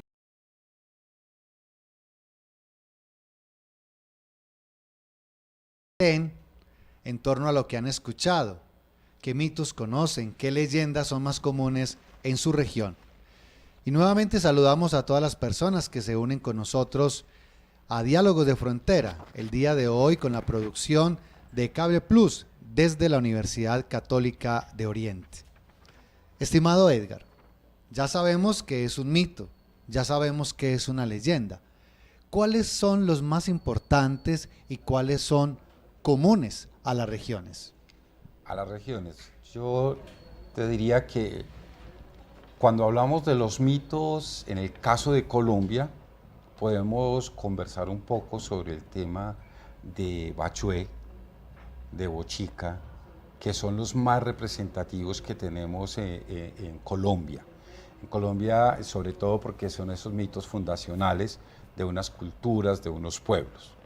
Y ahorita lo hablaba el padre también, son los que me permiten identificar a esos grupos o a esas deidades, la creación de un espacio, de un territorio, de otros elementos.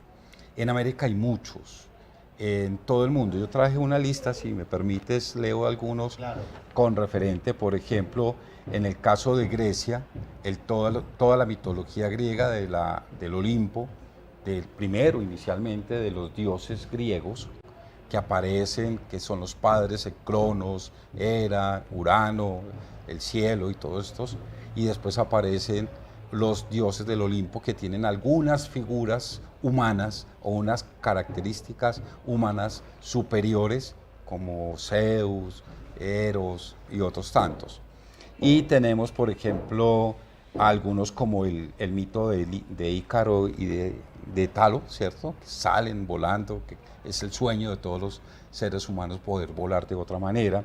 Ulises, el mismo, el rey Midas, con el toque tocaba todo lo que tocara se convertía en oro, y es como uno de los sueños que a veces tienen las personas. En el norte de Europa aparece, por ejemplo, Thor, que es como la similitud a los dioses griegos. En el este de Europa está el golem, con creación de un ser superior que tenga mayor fuerza que cualquier otro. Eso tiene unas implicaciones también muy interesantes. Frente a eso, qué pena que le interrumpa, queridos televidentes. Si escuchan algunas palabras y han estado con toda la atención, hoy en día vemos programas de televisión, animes y demás que toman nombres de este tipo de mitología, precisamente para mostrar un poder en especial, una unión de poderes o también una unión de culturas. Bien lo decía, por ejemplo, el tema de Thor, ¿cierto? Inclusive, a propósito del 31, que se nos avecina a muchos niños, inclusive buscan la manera de, a partir de esos animes o de lo que han visto en sus programas, imitar o disfrazarse de alguno de estos personajes que estamos conociendo, como bien lo planteabas, de la mitología, digamos, más universal. Sí, ese es como en todo el mundo, en cualquiera de las culturas, siempre se representa algo de lo que nosotros necesitamos saber. Esa es la tradición que nos ha venido construyendo. Infortunadamente, ahorita, de lo que estás planteando de los animes y de las nuevas películas que nos salen, lo primero que encontramos es que se desdibuja el concepto de esa mitología, que era más de una tradición oral, de una conversación, de poder decir cómo nos construimos, dónde nos formamos, cuál es nuestra fundación para poder sentirnos fuertes o poderosos. Ustedes, si leen un poquito la historia de los vikingos, está muy basada en lo que Odín, los mandatos de Odín. Si vemos el caso de los cristianos, las tablas de la ley que nos las montaron. Entonces era nuestra fundación como principio, la palabra, la construcción de la cultura, el relato, la tradición, y podernos construir. El mito no es ni malo ni bueno, ese es el principio de lo que nosotros somos como seres humanos en los diferentes estados o en las diferentes culturas del mundo. Estimada Luisa, leyendas. Hemos visto entonces que la mitología tiene un componente universal y ahora hablaban de un componente más local, más regional, más específico de la leyenda. Hablemos un poco de esas principales o de algunas leyendas que tal vez para los oídos es común. Bueno, a mí me gustaría retomar a partir de esta pregunta las principales leyendas que tenemos en Colombia y que nos permite leernos como sujetos en esa narrativa que se ha ido repitiendo generación tras generación. Por supuesto, para los colombianos, una de las leyendas más importantes va a ser la del Moán. ¿Por qué va a ser la del Moán? Porque el río Magdalena habla de toda la historia de Colombia. Si pensamos en la importancia del río Magdalena y de ese río o esa palabra en forma de río, pues nos vamos a encontrar que hay varias historias, cuentos, mitos y leyendas que tienen que ver con el devenir del río. Pero también, aparte pues obviamente del Moán, nos vamos a encontrar otras que son comunes, que ya han mencionado los compañeros, como la de La Llorona, como el cura sin cabeza y otras. Pero adicionalmente me gustaría también que estuviéramos conversando sobre qué es lo que se está representando en los cuentos y en los mitos y en las leyendas. ¿Cuáles son esos roles que están siendo representados a partir de la tradición oral, porque nos vamos a encontrar los mismos personajes, nos vamos a encontrar al que necesita reivindicarse como un héroe a partir de lo que le sucede en la historia, de lo que está superando en la historia. Puede que también nos encontremos con personas que ostentan un conocimiento superior, que si empezamos a buscar y escudriñar en esa narrativa, pues son los que tienen el relacionamiento con lo divino, también los que tienen el relacionamiento y el conocimiento de las plantas, y entonces saben cómo transformar las plantas en medicina, y ahí, a partir de ahí hay unos roles que se representan, y afortunadamente estamos en proceso de transformación también, porque nos estamos transformando, la cultura está viva, algunos roles que han sido estereotipados desde lo débil, que por lo general ha sido a lo femenino, o a los niños y niñas, que también en la tradición oral es como lo que hay que proteger.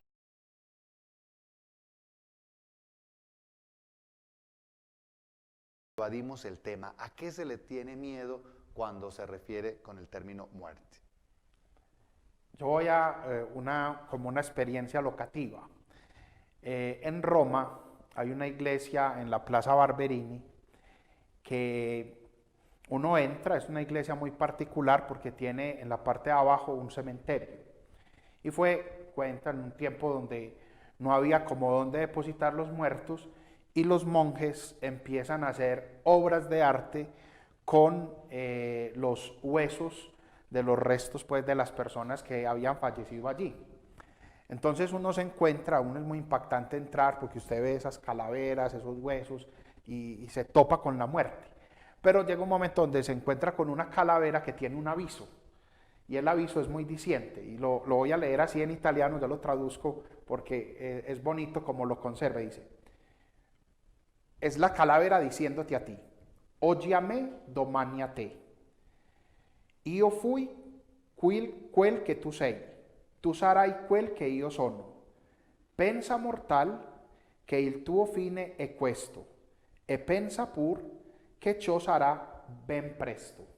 Lo que está diciendo la calavera a la persona que llegó es: hoy a mí, mañana a ti. Yo soy lo que tú serás. Y piensa mortal que esto va a ocurrir muy pronto. O sea, la calavera te está diciendo: yo también estuve vivo y tú también vas a morir. Y esto va a ser pronto. Por eso le tenemos miedo a la muerte, porque es ineludible.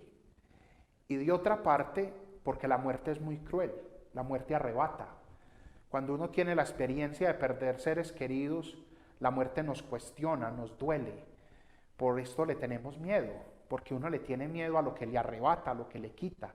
La muerte te quita la presencia física de las personas que amas. Y la muerte, cuando la gente se está afrontando al tema de la muerte, también le da miedo dejar a las personas que ama. Muchas veces uno lo experimenta en la situación pastoral.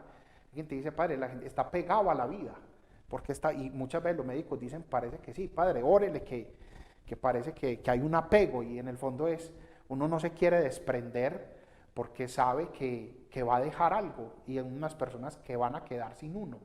Entonces, claro, como nos quita, como nos arrebata, por eso nos genera miedo. Pero precisamente por esta actitud que hay ante la muerte y por lo que la muerte genera, las personas han creado mitos, historias y situaciones que hacen que la gente termine teniéndole miedo a la muerte. Muy bien. Sandra, aparece en algunos lados la expresión de que ahí está la muerte mayéutica y la muerte tanática. Es decir, muchos dicen: yo no le tengo miedo a la muerte.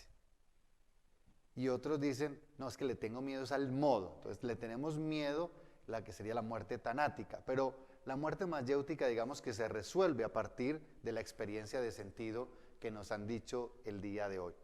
Tú acompañas personas a nivel domiciliario, familias que están afrontando de un buen modo, digámoslo así, un ser querido que prontamente tal vez va a morir.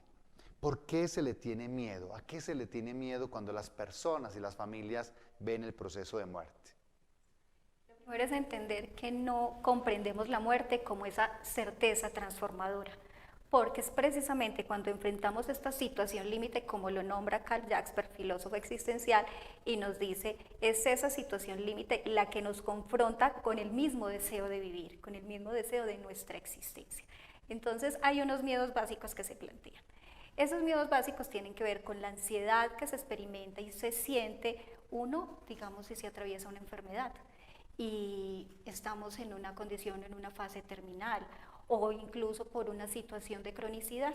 Entonces, enfrentar también ese proceso que nos pone además de frente a la muerte, nos lleva a eso que tú decías, y es el cómo. Entonces aparece el primer miedo básico y es para todos nosotros, y es el miedo al evento mismo de morir, de dejar de existir. El segundo tiene que ver con el miedo a morir con dolor. Es decir, pensamos, ¿cómo será una muerte con dolor? No quiero sentir dolor. Incluso hay personas que de una manera muy osada, diría yo, dicen, yo preferiría acostarme y no amanecer. La pregunta sería, entonces en ese cómo morir, nos permitiría también hacer esa reflexión valiosa, transformadora, y que además acompaña ese sentido de trascendencia en la misma existencia, pero también en la muerte como tal. Cuando yo digo, me acuesto, no quiero despertar y no tengo posiblemente la posibilidad de hacer esa reflexión frente a mi existencia, porque muchas veces quienes van a morir son los que verdaderamente nos están enseñando a vivir, porque nosotros no pensamos la muerte cuando estamos sanos y vivos, es decir, así no. Esa experiencia, esa reflexión como tal la empezamos a hacer en esa situación límite, en un primer momento desde la enfermedad. Y el tercer miedo básico es el olvido. Nos duele y tememos a ser olvidados. Y aquí retomo las palabras de Borges cuando dice que la inmortalidad del ser humano está en la memoria de quienes quedan. Es nuevamente la pregunta hacia cómo estamos viviendo, cuál es el sentido de nuestra existencia. Y voy a traer una actividad que yo desarrollo con mis estudiantes que vale la pena traer, y es cómo pensamos nuestra propia existencia a partir de la construcción de un obituario, nuestro obituario. Entonces, este obituario lo guía una pregunta, y es ¿cómo nos gustaría ser recordados? Y es la misma pregunta por mi muerte, porque lo que sabemos de la muerte lo sabemos a partir de la muerte de un ser querido, de un conocido o de un amigo. Yo no sé qué es morirme, no sabemos qué es morirnos. Entonces, pensarlo y reflexionarlo desde ahí nos lleva a encontrar si la existencia y el modo en el que estamos viviendo es verdaderamente lo que está dejando esa huella. Entonces, retomando el texto de la inmortalidad de Borges, es eso, es decir, ese sentido de nuestra existencia está acompañando el estar aquí en el mundo. Qué interesante. Ella nos hacía alusión además de un texto hermoso, la muerte íntima. Los que van a morir nos enseñan a vivir. Precisamente en noviembre, el 10 de noviembre, en la Universidad Católica de Oriente, se va a realizar un seminario sobre familia y enfermedad. Qué bueno que entren a nuestra...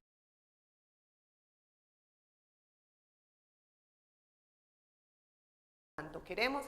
Acabamos de escuchar uno de nuestros expertos que nos hacía una contextualización de esta temática, que vamos a tocar el tema de hoy, pero ¿quién más que nuestros expertos para que nos respondan primeramente qué es la Navidad y por qué la celebramos, padre? Muy bien, esta es una provocación para que nos preparemos para celebrar la Navidad. Ya huele a diciembre y en ese tiempo nos vamos disponiendo para adecuar nuestras casas, nuestros hogares, las comunidades, en fin, las parroquias.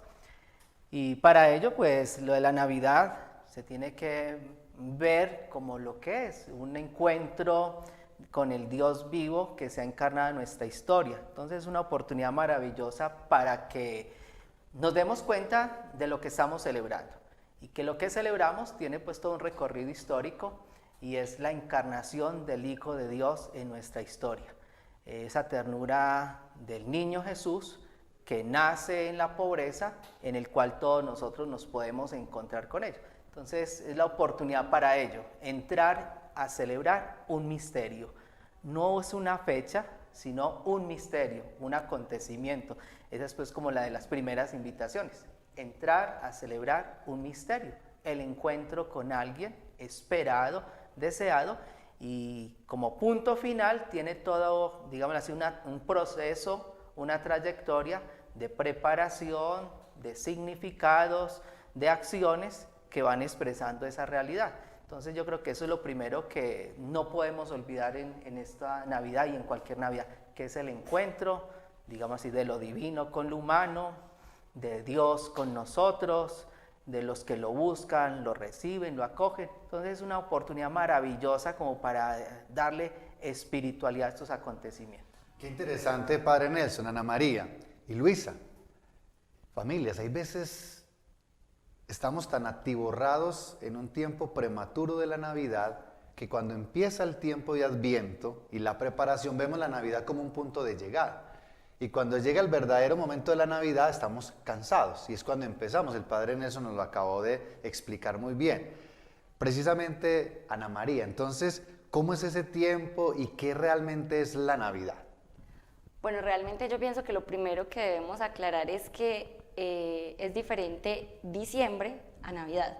Diciembre es un mes calendario, como lo son los otros 11 meses del año, y pues, como decías, David, infortunadamente toda esta parte de comercio y de la cultura nos ha llevado como a anticiparnos a vivir el tiempo verdadero que es de la Navidad. Entonces, está bien que decoremos, está bien que organicemos, pero realmente la Navidad, y como lo decía el Padre Nelson, no es una fecha, es un acontecimiento central de nuestra fe cristiana, de nuestra fe católica.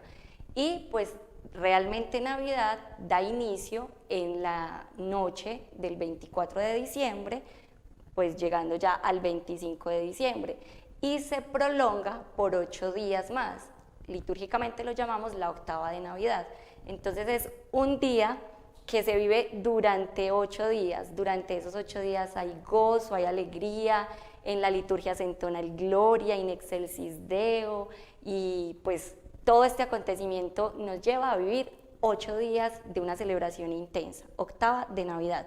Pero realmente la Navidad, como tiempo litúrgico, nos lleva hasta el acontecimiento del bautismo de Jesús, que es más o menos el segundo domingo de enero.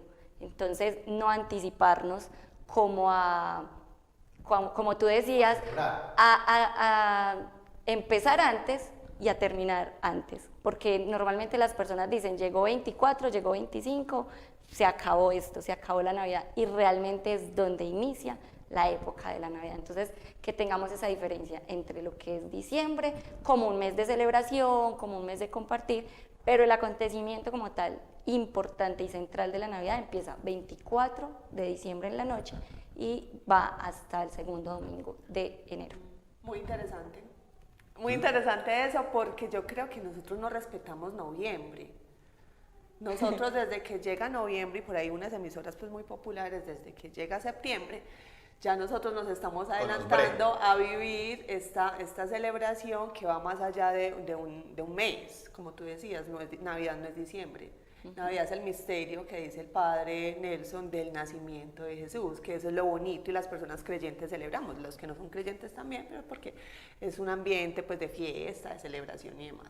Luisa, yo creo que queda una cosa bien interesante, y las familias, qué bueno conservar la tensión, hay una preparación, hay una expectativa, y qué bonito poder vivir cada día cuando empiezan las novenas, como que cada día tiene un momento particular con un objetivo para acercarnos al nacimiento. Y cuando se da la Navidad, Ana María lo explicaba muy bien, darnos la posibilidad del gozo, del disfrute, de la encarnación del Verbo durante la octava de Navidad. Qué bonito eso, porque hay veces lo que dice Luisa es cierto. Empezamos desde septiembre y ya en noviembre está todo decorado, llega el 24, pasa el 24 y al otro día estamos ya quitando todo lo que es de Navidad. Entonces no celebramos, decoramos la casa muy linda, es como si tuviéramos una visita. Organizamos la casa, tenemos todo muy lindo, viene la visita y mientras que la visita está ahí en la sala, vamos quitando todo. Sí. Quitamos la decoración, la comida, todo lo que hay ahí. Que no, perdón, es que usted ya llegó, pero ya, vamos a quitar todo. Esto no era pues para usted, ¿cierto? Digamos que eso hay que vivirlo y dimensionarlo como lo que es, una fiesta de Navidad. Bueno, entonces, ¿qué tal si antes de adentrarnos un poquito más en lo que son los símbolos de la Navidad, que hay muchísimos y que muchos los hemos adoptado de otros países, vamos a unos cortos comerciales, conocemos unas informaciones muy importantes de la UCO y ya regresamos.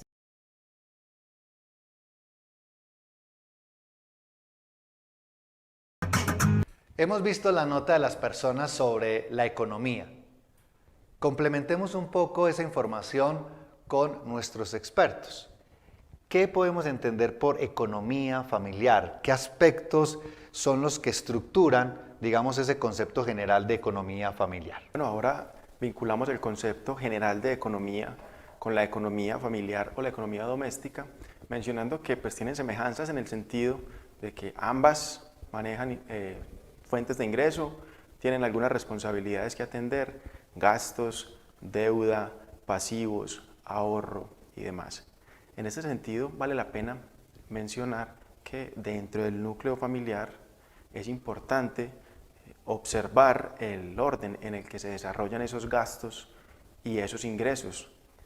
En términos del ingreso, por supuesto, las familias tienen fuentes donde las personas que desarrollan actividades laborales, económicas, mercantiles y demás, pues generan ingresos que son fuente que alimenta el presupuesto de la familia. Y en términos de egreso, también es importante entender que hay una línea donde se deben dar prioridades a los egresos en el sentido de si lo asemejamos a la empresa o al comercio como tal. Hay unas obligaciones que se deben atender en órdenes específicos, como tal los empleados, los servicios públicos, gastos diversos y por supuesto el ahorro. Lo mismo va a pasar entonces en la familia, donde se tendrán que cubrir algunas necesidades básicas como la alimentación, el vestido, la educación de los hijos, entre otros, y de esta forma podremos establecer también unos nichos o unos espacios de ese recurso económico para dedicarlos al ahorro y en tal sentido pues propiciar con estos ahorros el futuro a través de su gasto en otros elementos como las vacaciones, la recreación, de pronto inversiones futuras que se vayan a realizar en el desarrollo mismo y cotidiano de la familia. Qué bueno escuchar esa primera parte con respecto a la economía familiar, porque entonces nos habla como de, al escucharlo nos imaginaba como nichos o cubículos donde hay tanto para esto, pero tal vez algunas familias estarán preguntando, ok, pero ¿cómo hacer? ¿Esto funciona para una persona que tiene un salario mínimo como para la que tiene 10 salarios mínimos o cuando trabajan 2 o 3 personas? Porque algunos dirán, pues será muy fácil hacer una distribución proporcional cuando se tienen 3, 4, 5 salarios mínimos, pero esto mismo funciona para una persona que tiene un solo salario mínimo. Pues creería y me atrevería a decir que sí. O sea, el tema de la organización del dinero en el tema de la economía familiar funcionaría de la misma manera. Doctor Richard, ¿qué podemos entonces frente a esta primera parte de la economía familiar, digamos, profundizar y complementar a lo que nos dice el doctor Michael? Bien, para complementar entonces al profesor Michael, me gustaría hacer referencia a eso que mencionábamos ahora, ¿cierto? Entonces hacemos referencia al uso de algunos recursos ante algunas situaciones como la escasez o el incentivo, implica que en este caso de forma específica las familias tienen que analizar ese tipo de elementos, es decir, cómo voy a utilizar en este caso mi ingreso para cubrir los egresos que corresponden periódicamente a mis necesidades, a mis placeres también, ¿cierto? A aquellas actividades que en el tiempo quiero planificar y a las metas que tengo, ¿cierto? Desde allí entonces va a ser muy importante poder identificar mi ingreso, determinar los egresos y desde allí reconocer el elemento que va a permitir que podamos cumplir con los factores que sería lo que llamaríamos a veces a nivel de empresa la utilidad, en este caso el exceso de dinero que me quedaría de cada mes, ¿cierto?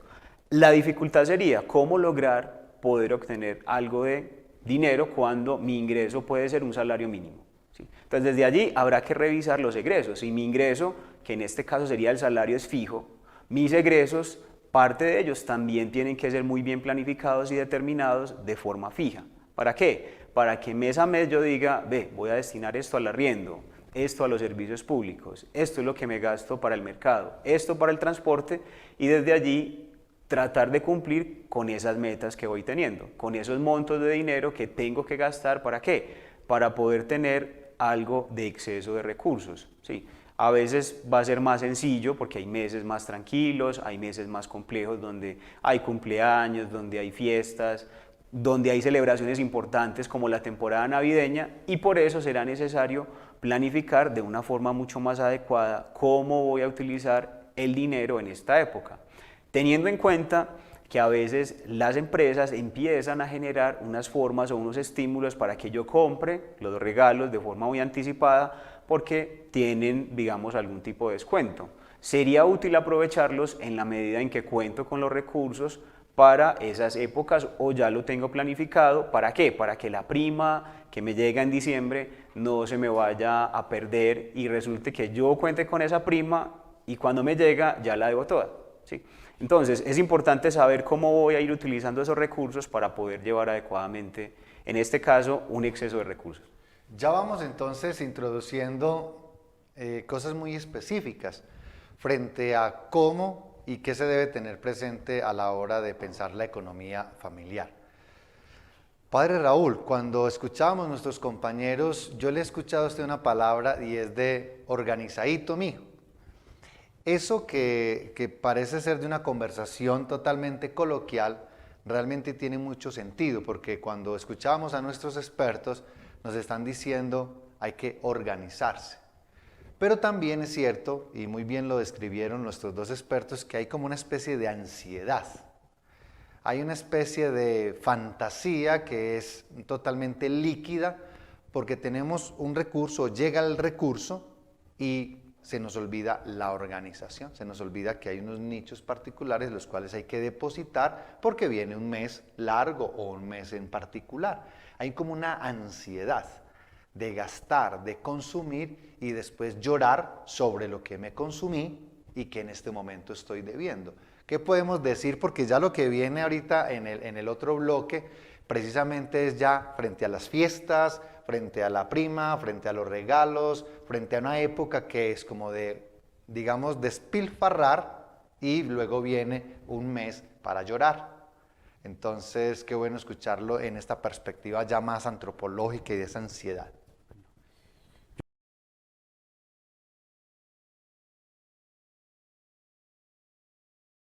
Después de la muerte, el tema de esperanza, comunión de los santos, alma, que es el bloque precisamente que vamos a desarrollar con el doctor Vladimir y con el doctor Guillermo. Padre, ¿qué podemos decir para introducir este primer bloque de reflexión en Diálogos de Frontera? Pues lo primero que se me viene a la mente es la importancia de la pregunta, porque una pregunta no cierra, sino que abre muchas posibilidades.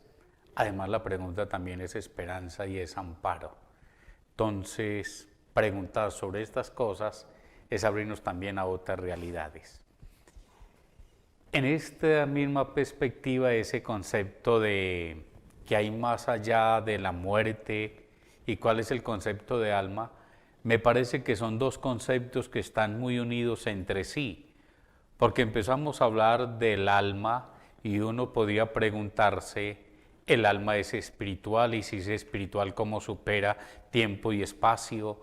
Y si el alma después de la muerte va a seguir estando, ¿cómo es esta realidad? Desde un sentido antropológico, uno diría el alma es espiritual. Desde el sentido pues antropológico griego, el alma es intelectiva espiritual, por tanto hay una posibilidad más allá de la muerte. Incluso entran todos esos conceptos inmortal, espiritual, que queda después de la muerte. ¿Sí vale la pena seguir creyendo? ¿Será que sí vale la pena seguir creyendo? Yo decía esta mañana en uno de los programas, o en otro programa que no recuerdo bien, que cuando una persona muere, y si esta persona no tiene ninguna esperanza ni cree en Dios, la orfandad es inmensa. En cambio, para la persona que tiene fe en Dios, cree en la resurrección, ya no hay una orfandad, sino que hay una compañía. Pero de todas maneras, hablar de estos temas después de la muerte sí queda como bien difícil desde la razón. ahí entramos a otro campo que algunos llaman el misterio. Muy bien, gracias Padre Raúl. Iniciemos con el profesor Guillermo. ¿Por qué es importante entonces creer o qué es lo que pasa o qué nos puede decir después de la muerte? Y también con esos mismos tres tópicos, esperanza, qué es eso de la comunión de los santos y el tema del alma. Sí, quiero partir de algo que dijo el Padre Raúl y es que es un misterio. En la teología, generalmente nosotros hablamos de una teología griega y una teología latina, ¿sí? La teología griega usa mucho el concepto de mysterion, ¿sí? Al momento de yo acercarme a la revelación, no es como ir a leer los datos nutricionales de unas azucaritas, ¿sí? O sea, no está toda la información ahí. Está aquello que yo necesito para encontrarme con Dios y para salvarme. Por lo tanto, cuando abordamos temas así, no podemos pretender tener todas las claridades o creer que tenemos todas las verdades. Es muy peligroso porque cuando alguien pretende tener toda la verdad, lo que sigue es que empieza a imponerla, porque está convencido de que tiene la verdad. Entonces, en estos temas, acercarnos al velo, ellos hablaban, la teología griega habla del velo del misterio, aquí hay un velo de misterio, porque nadie ha regresado para contarnos. Jesús resucita y sube al cielo. Él nos entretiene, o por lo menos no hay nada escrito, contándonos si allá vamos a tener una batica, un arpa y una aureola. ¿Sí? No funciona así. Entonces nadie ha regresado para contarnos. Pero la fe nos da los datos necesarios para vivir con esperanza, que es la virtud reina al enfrentar estos temas, vivir con esperanza la muerte. Hay un filósofo francés, André Comte Sponville, que en el libro El alma del ateísmo, cuando aborda el tema de las religiones, él dice, la religión tiene una gran ventaja. Y todos los que somos ateos, honestamente, que no nos dedicamos a convencer a los demás que sean ateos, sino que vivimos como ateos y tratamos de vivir bien, lo sabemos. Y es el tema de la muerte, ¿sí? El no saber qué hay más allá. Él decía, cuando yo tuve que sepultar a mi esposa, para mí fue como ponerme frente a un acantilado y dejarla caer. Entonces, este aspecto de la fe es esencial. Nosotros esperamos que cuando esta vida terrena se acaba, para nosotros es un paso. Para nosotros es una vida distinta. Es más, una vida plena. Entonces, la virtud esencial al hablar de qué hay después de la muerte, hay esperanza. Esperanza porque he trabajado en mi vida y he vivido para esa vida que viene. Y esperanza porque no voy a perder, ni me voy a separar de los que amo. Lo que se construye aquí, ¿sí?, no se deshace. El problema de no creer es que yo tengo que entender que lo que construyo aquí es arena. Y tengo que estar bien con ello. Lo que construyo aquí se va a deshacer. En cambio, la esperanza me dice, lo que construyo aquí continúa allá. Por lo tanto, la virtud reina al hablar de estos temas es la esperanza. Comunión de los santos. A mí me esperan los que amo y que han muerto. Comunión de los santos no es solamente que le rezo a este santo porque se me perdió una media, que le rezo a este otro porque necesito dinero. No, la verdadera comunión de los santos está en el amor. Es decir, aquello que construí en el amor, que generalmente cuando se construye en el amor, se construyen relaciones, lo voy a volver a encontrar. Qué bueno escuchar esta primera parte, Padre Raúl y Maestro Guillermo. Pero escuchemos la parte bíblica. El doctor Vladimir, su experiencia académica es en el tema bíblico. Frente a esto mismo, ¿qué podemos decir frente a la importancia de creer bíblicamente que hay algo más allá? Y también los mismos tópicos de la comunión de los santos, la esperanza y el alma. Bueno, lo primero que tenemos que decir es que no partimos tanto de nosotros, sino partimos tanto de algo que nos ha sido dado o algo que nos ha sido sobre todo regalado. A eso nosotros le llamamos revelación.